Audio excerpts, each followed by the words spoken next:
뉴스의 진수를 보여주는 인터뷰. 뉴 진수.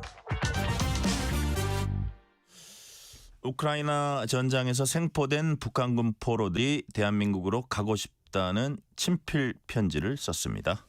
우리 헌법상으론 대한민국 국민이지만 국제법상으론 북한군 전쟁 포로란 이중적 신분입니다. 북한군 포로들은 지금 어떤 상황에 놓여 있는지 또 과연 한국으로 올 수 있는지 알아봅니다. 오늘 인터뷰 코너에선 국내 언론 접근이 매우 어려운 상황에서 북한군 포로를 직접 만나서 인터뷰한 김영미 PD와 함께 북한군 포로의 국내 송환 가능성 자세히 짚어봅니다. 김영미 PD님 어서 오세요. 네, 안녕하세요. 네. 자, 김영미 PD님은 분쟁 지역 전문 프로듀서입니다. 한국의 아만포라고도 이제 하시는 분도 있고 꽤 오랜 세월 제가 알기로 거의 한 25년 이상을 세계 각국에서도 그 인정받은 많은 프로그램을 지금까지 분쟁 지역 뭐 난민촌이랄지 많이 제작을 했습니다. 대표적으로 어떤 취재해 오셨는지 본격적인 얘기하기 전에 조금만 소개해 주세요. 시작할 때 이제 아프가니스탄 전쟁이 났을 때 아프가니스탄도 했고 또 이라크 전쟁 중에도 했고 또 미군 인베딩 종군 기자 프로그램 통해서 미군의 작전지마다 갈 수 있었고요. 네. 그다음에 저 중동 아프리카는 다 가본 것 같아요. 그래서 각 나라마다 이제 이슈들이 있었고 제일 기억나는 건 아랍의 봄 때 그 중동 지역에 있는 그 많은 나라들이 그 현장에 있었다는 거 그 기억을 많이 하고 있습니다. 그래요. 본격적인 질문하기 전에 이거 하나 여쭤볼게요. 왜 분쟁 지역을 이렇게 주로 취재하셨습니까? 국민의 알 권리가 1번이라고 생각하거든요. 그래서 지금은 세계가 굉장히 밀착되는 시기이기도 했고 네네. 그래서 그 국제 문제를 알아야 되는 일들이 많았는데 그쪽에 이제 취재하러 가는 전문 인력들이 많지가 않아서 제가 발을 빼기가 힘들었었거든요. 저마저 안 가게 되면 한국 사람의 눈으로 본 뉴스가 생산이 되지 않을 것 같아서 그게 제일 컸던 것 같습니다. 그래요. 어떻게 보면 한국 사람의 눈으로 본 어떤 국제적인 문제 이걸 더 생생하게 해줘야 된다는 하면 할수록 더 사명감을 느꼈다는 뜻으로 이해가 됩니다. 사명감보다는 의무감이 의무감? 더 컸습니다. 그래요. 자, 그래서 우리가 좋은 프로그램을 그동안 우리 김 PD님 덕분에 많이 봤고요. 자, 이번에 우크라이나 전쟁에 참전한 북한군 포로의 국내 송환 문제 다룬 프로그램이 큰 반향을 일으키고 있습니다. 못 본 분들 위해서 어떤 내용 담고 있습니까? 네, 우크라이나 전쟁이 지금 4년째인데 우크라이나 전쟁 중에 가장 이제 핫 키워드라고 하면 북한군 파병이었거든요. 네. 그래서 북한군 파병이 됐다는 사실도 사실 처음에 확인하기가 되게 어려웠었고 그리고 또 우크라이나 전쟁 중에 이게 어떤 전환을 맞이할지 그런 것도 예측이 불가한 상황에서 6.25 전쟁 이후에 북한군이 최초로 실전에 나왔거든요. 네. 그래서 그게 우리 안보하고 어떤 영향을 미칠지 그게 우리 사회에 필요한 정보일 것 같아서 1년 넘게 쭉 북한군을 추적하고 있었고 또 이거는 외신도 접근이 좀 힘들었습니다. 그리고 북한군에 관한 기사들은 대부분이 굉장히 인용이 많이 된 카더라에 가까운 그런 뉴스들이 많아서 그걸 직접 확인하고 싶었고 또 대한민국 언론이 그걸 확인한다는 건 큰 의미가 있다고 생각해서 처음에 시작을 했고 또 북한군의 그 활동이나 이런 거 중에 북한군을 만나야만 확인할 수 있는 것들도 있었거든요. 그래서 이제 제가 그나마 만날 수 있는 북한군이 두 포로였기 때문에 직접 뭐 북한군 부대를 취재하러 갈 수는 없으니까 그래서 그렇게 해서라도 좀 끝까지 좀 확인해 보려고 해서 북한군 포로 취재를 하기 위해서 한 6개월 가까이 공을 들였던 것 같아요. 6개월 가까이 공을 들이고 또 더 긴 준비 기간까지 하면 아까 말씀하신 대로 1년을 추적을 했는데 그러면 예를 들어서 북한군 포로가 지금 어떻게 하다가 여기 이렇게 그 포로로 잡혀왔는지 그 포로들이 거기 있게 된 그다음에 지금 뭘 원하는지 이런 것들 그럼 북한에는 가족들은 어떻게 했는지 이런 것들은 당연히 취재를 하셨을 텐데 좀 궁금한 게 그거 이외에 아까 말씀하신 지금 처음 실전에 참전을 했으니까 북한이 6.25 전쟁 이후에 그런 여러 궁금한 점들 중에 가장 좀 눈여겨서 볼 수 있는 어떤 점들을 취재하셨습니까? 일단 우크라이나 전쟁에서 가장 핵심 키워드로 등장한 북한군과 그 다음 키워드가 드론이었거든요. 그렇죠. 그리고 우리가 초창기에 북한군 파병이 된 초창기 드론에 이렇게 이리저리 피해 다니는 북한군의 영상들을 많이 봤었거든요. 그렇죠. 그래서 이 드론전을 어떻게 실전에서 극복했는지 그게 이제 가장 궁금했었던 부분이었어요. 그러면 우리가 그냥 우크라이나 군이 주장하고 거기서 막 북한군들이 당황해가지고 도망가다가 당하기도 하듯이 실제로 그렇게 그 북한군의 희생이랄까 그 피해가 컸습니까? 네, 초창기에는 컸어요. 초창기에 컸는데 그 다음에 조금 대비가 됐나 보죠. 초창기에는 그 드론이라는 걸 본 적도 없는 무기였기 때문에 네. 북한군도 정예부대가 왔다고 하더라고요. 네. 정찰총국 소속, 그 다음에 폭풍군단 소속 정예부대들이 왔는데 그 새로운 신무기에는 굉장히 속수무책으로 많이 죽었다고 그래요? 해요. 그래서 실제 포로로 있었던 그 두 병사들 같은 경우도 모든 부대원이 다 희생된 가운데 그래요? 살아남은 병사들이었거든요. 그렇지만 그때만 해도 1년 전이에요. 네네. 그래서 그 이후에 드론에 대응하는 방법들을 굉장히 많이 고심을 했었고 북한이 그 중에 하나가 이제 4사람이 한 조가 돼서 한 사람이 미끼가 돼서 네. 드론을 드론을 이렇게 따돌리면 나머지 사람들이 총으로 쏴서 떨어뜨리는 방법 이런 것들도 목숨을 걸고 생각을 했고 네.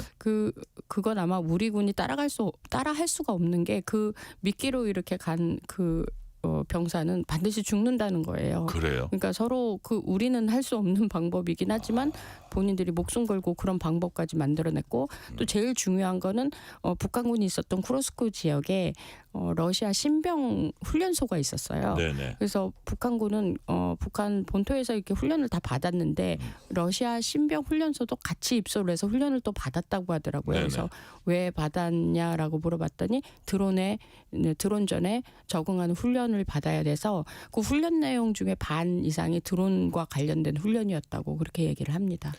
북한 당국이 공식 발표한 어떤 희생 규모 있잖아요. 그것과 일치합니까? 아니면 더 많습니까? 희생자가. 그런 거는 그 포로들은 잘 모를 수도 있을 것 같긴 하지만. 네, 포로들은 이제 초창기에 좀 잡혀서 초창기 그러시군요. 규모밖에 알지를 못하더라고요. 이제 네네.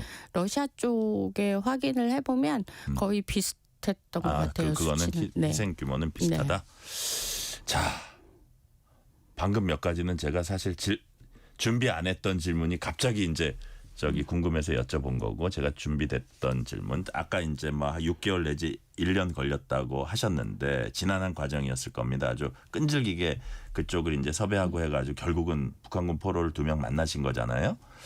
우크라이나 당국은 어떻게 설득하셨어요? 일단 제가 가장 명분으로 내세운 건 포로들의 안위를 확인하겠다는 거였어요. 그러니까 작년 6월 달쯤에 이제 탈북민들 유튜브라든지 이런 네.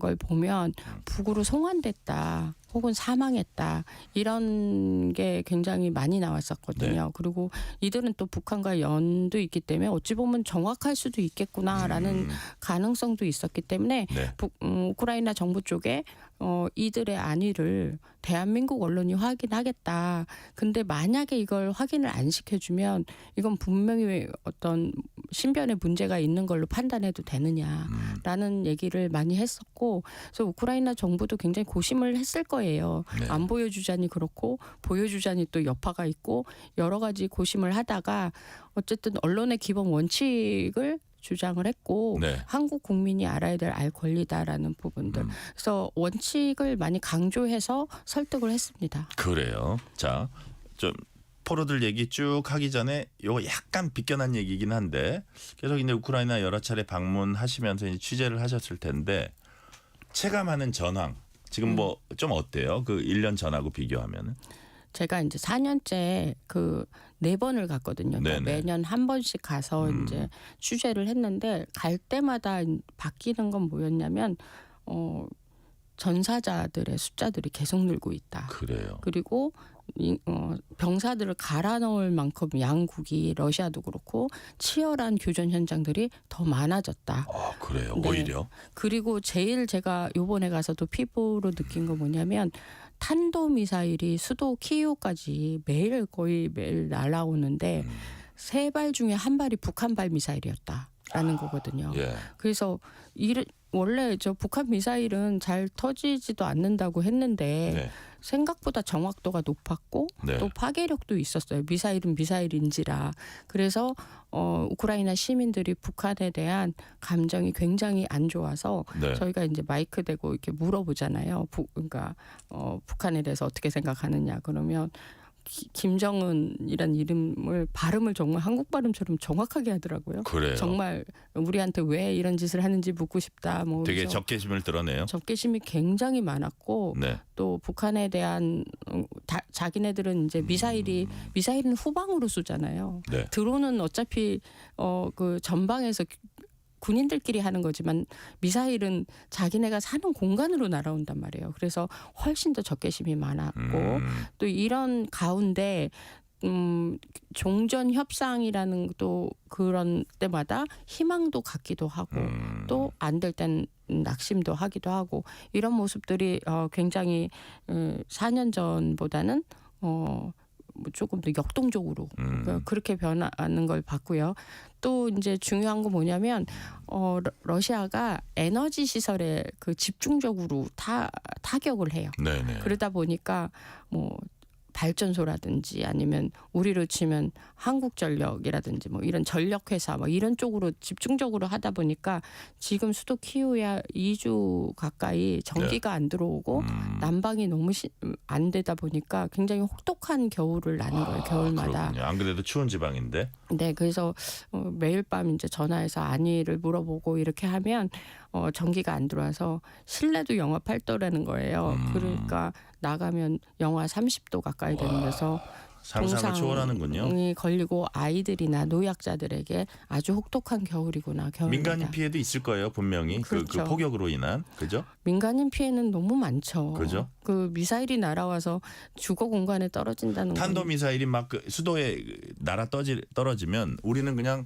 전쟁 하나보다 그러고 영상에선 보지만 그곳이 지옥이군요. 미사일이 그러니까 우리 이름도 잘 모르잖아요. 예, 민간인들은 뭔지 모르지만 불이 날아와서 내리꽂히는 그 장면들을 보면 네. 한 번 봐도 이게 정신이 이렇게 굉장히 괴로워지는데 네. 트라우마가 굉장히 심해요. 그 아까 보니까 처음에 이제 북한군 병사들이 드론에 당하다가 어쨌든 한 명은 희생 당하지만 뭐 나머지는 살아남는 방식 그 실전 체험을 했고 떨어지는 미사일 3발 중 1발이 북한제라면 북한이 상당히 그걸로 경제적인 어떤 이득을 많이 취했을 것 같아요. 경제적인 이득도 이득이지만 네. 실전을 경험한다는 것은 그렇죠. 그만큼 어느 정도 군사력이 향상됐다고 그러니까. 보는 게 합리적이잖아요. 예. 그리고 6.25 전쟁 이후에 실전 경험이 한 번도 없었거든요. 북한군이. 네. 그렇기 때문에 이번에 러시아 우크라이나 전쟁에 파병이 돼서 네. 겪은 경험은 그들의 국방력을 훨씬 높였을 것이다라는 생각을 하고 네. 이렇게 높여서 과연 걔들은 어떻게 쓸 것이냐 이 부분도 굉장히 주시해야 되는 바가 큽니다. 그러나 이런 판을 제공한 게 러시아거든요. 네. 근데 러시아 입장에서는 지금 미사일이 정확도가 높아진 게 북한만의 실력이 아니라 쉽게 말해서 러시아의 방공망이나 이런 네. 걸 쓰는 거죠. 네, 그러다 네. 보니까 정확도가 높을 수밖에 없다고 보는데 이런 부분에서 러시아가 과연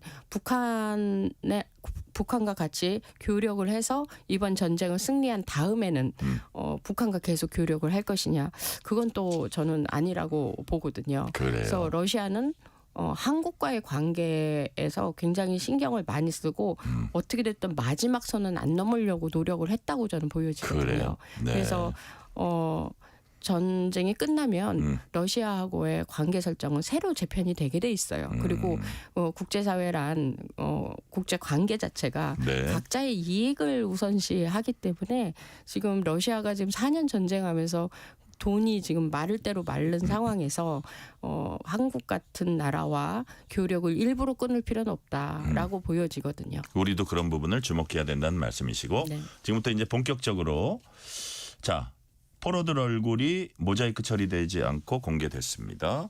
신변 안전 뭐 이런 우려도 있을 때는 이렇게 한 이유가 있을 것 같아요. 네, 초창기에 이제 그 북한 포로들이 생포됐을 때 그게 1년 전이었거든요. 네. 그때 우크라이나 정부가 얼굴을 공개했어요. 그 이유는 우크라이나 정부 입장에서는 당시 북한군 파병이 거짓이다.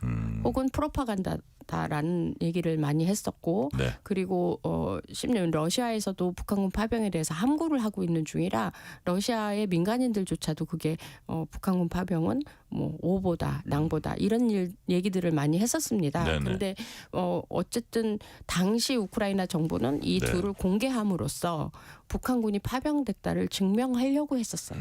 그리고 북한의 특수성에 대해서 잘 알지 못했던 거죠. 그때 네. 이미 공개됐을 때 이 둘에게는 북한으로 돌아갈 수 없는 상황이고 이거보다 더 먼저 이유가 있는데 그건 네. 뭐냐면 북한군에게 북한군 전시법에 나와 있대요.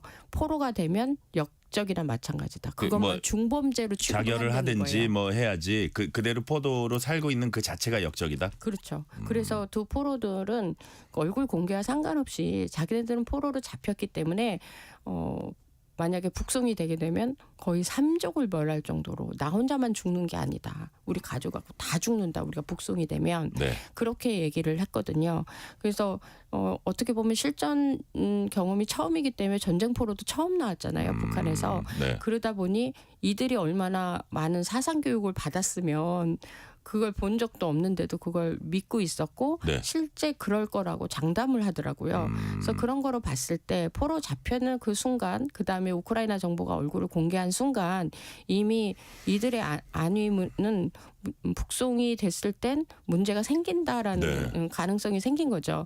그래서 1년 가까이 이들이 수용소에 있으면서 양국이 사실 이제 로우키로 유지를 했던 거잖아요. 네. 협상이 어떻게 진행되는지도 알려지지 않았고 그래서 어떻게 보면 우크라이나 안에서의 그 수용소 생활이 편하지도 않았을 거고 그리고 둘 다 이제 의료적인 처치가 좀 필요한 상황이기도 하고 또 정신적으로도 굉장히 피폐해진 가운데 그럼요. 예. 북송이 되지 않기 위해서는 뭔가 이거를 수면 위로 띄우는 게 오히려 그들에게 안전할 것이다라는 탈북민들 사회에서의 조언들도 있었거든요. 네. 실제 탈북자들 가운데 뭐 얼굴이 알려지고 유명할수록 북송이 되더라도 뭔가 이렇게 북한 당국이 국제사회를 인식해서 역시나 유엔의 가입국가잖아요. 네네. 그래서 쉽게 그렇게 죽이지는 못한다라고 하면서 저한테 예를 들었던 게 태국에서 이제 송환됐던 청소년 탈북민이 있는데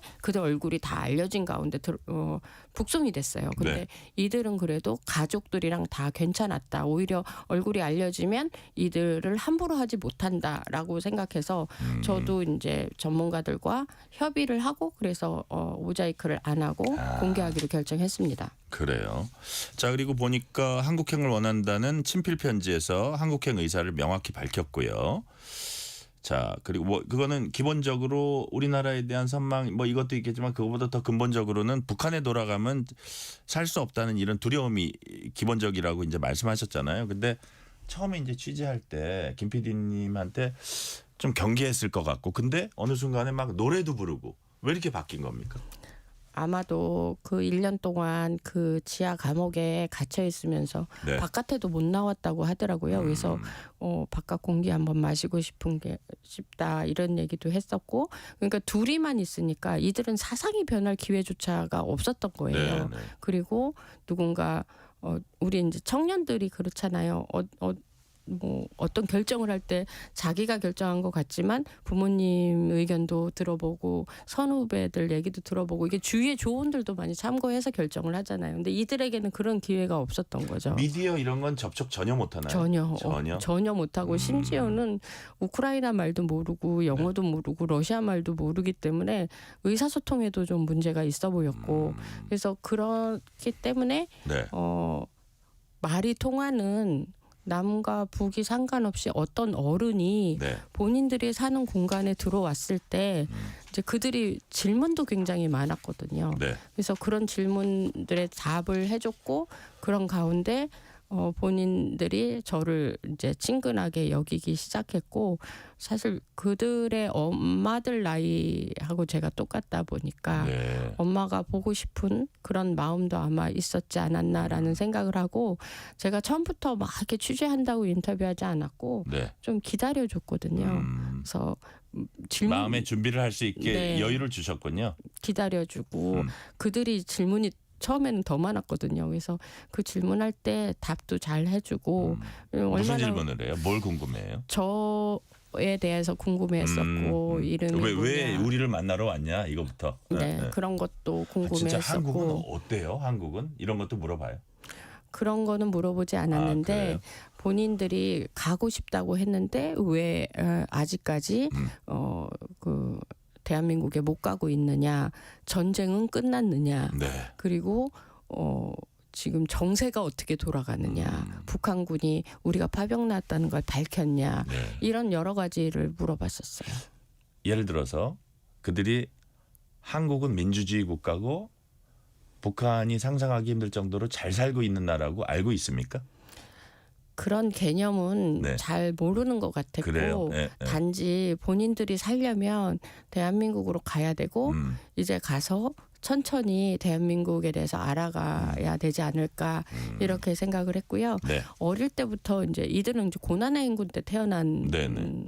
그 병사들이기 때문에 어릴 때부터 배웠던 사상 교육이 이제 쉽게 이렇게 없어지진 않지만 그래요. 네. 그러려면 외부에 이렇게 자극이 필요했던 건데 외부의 자극도 없이 마치 이제 냉장고 속에 들어가 있듯이 그 사상이 보존된 상황이어서 제가 이제 만난 게 5시간이었는데 5시간 이후에는 그들의 좀 생각들이 많이 바뀐 것 같았어요. 그래요. 그래서 어떻게 보면 계속 외부와의 접촉이 좀 더 필요했지 않았나라고 생각합니다. 그 중에 한 명이 이제 성악가 꿈꿨던 청년이 그 포로가 노래 불렀을 때 좀 마음이 어떠셨어요?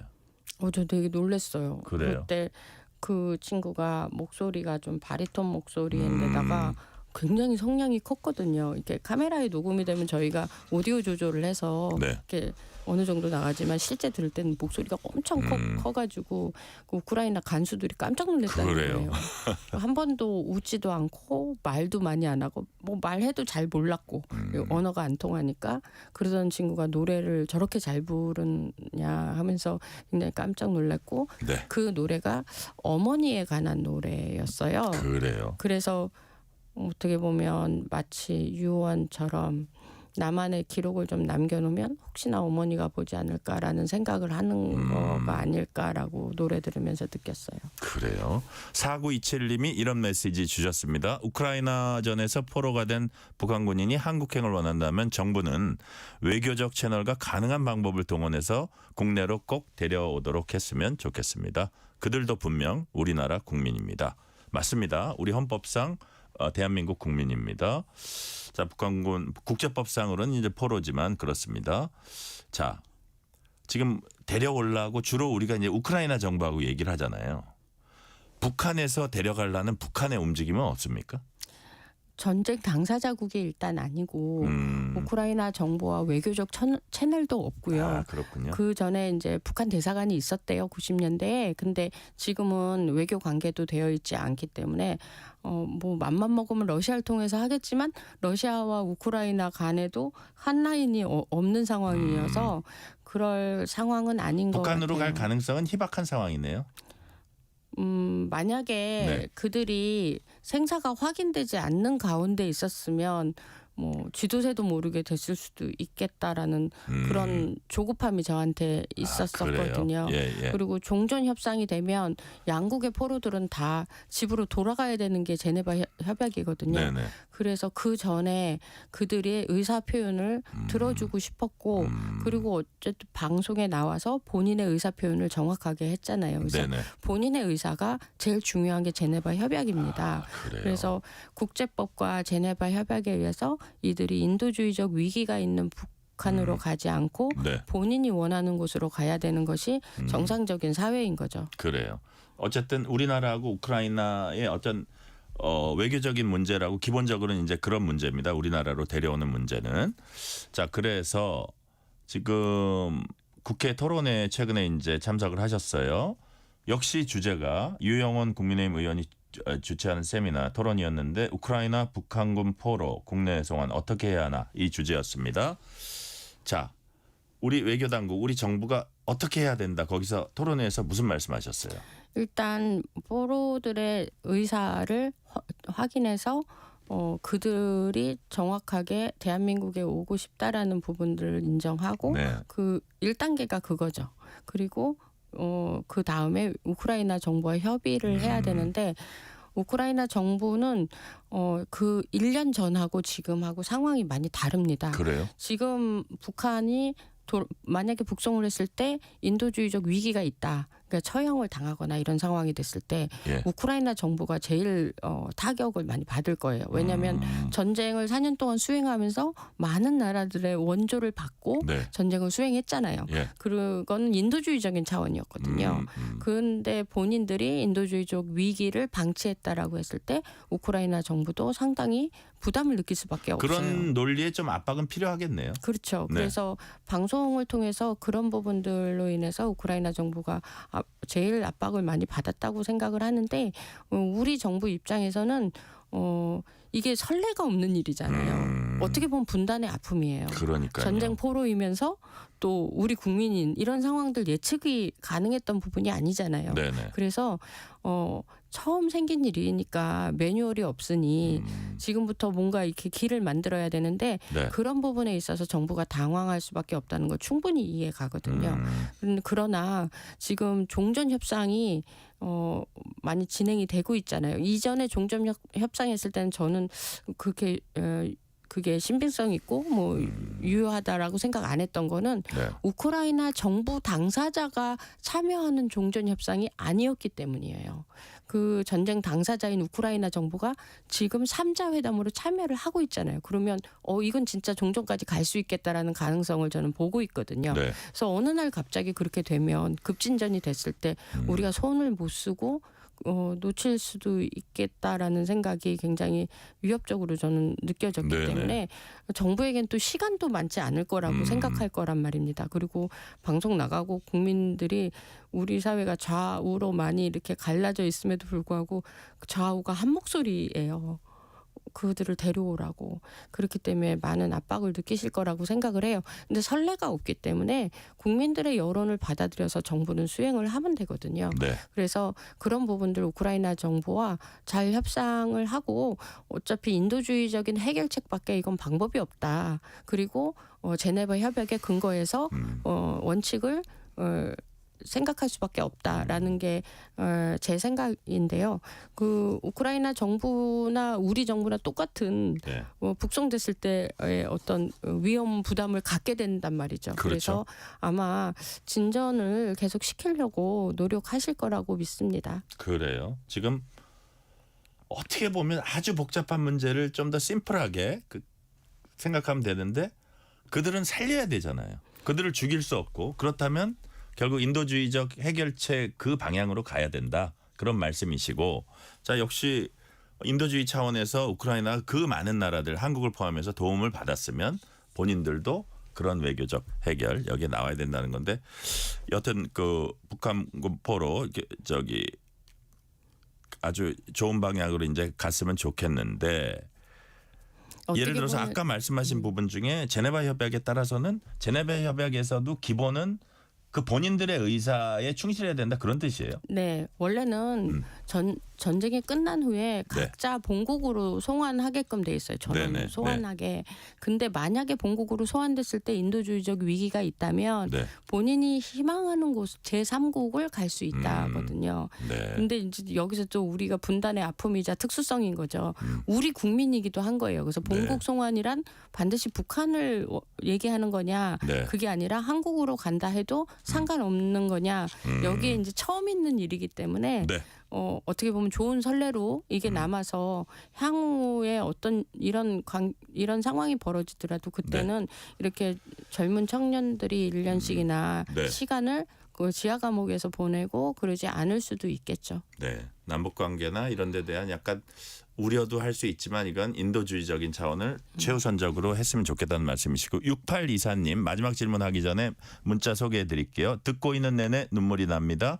전쟁은 어디에든 일어나지 않았으면 좋겠습니다. 취재하시느라고 수고 많았습니다 하셨고요. 감사합니다. 아까, 네네. 우리 대외 그 외교 라인에 대한 말씀은 하셨으니까 마지막으로 전장에서 만났던 그 북한군 포로 그 청년들에게 우리 김영미 PD님이 꼭 한 말씀 마지막으로 한 말씀 해주세요. 제가 떠나기 전에도 당부했던 말인데 네. 죽을 생각은 하지 않았으면 좋겠다. 그 꼭 살아남아서 네.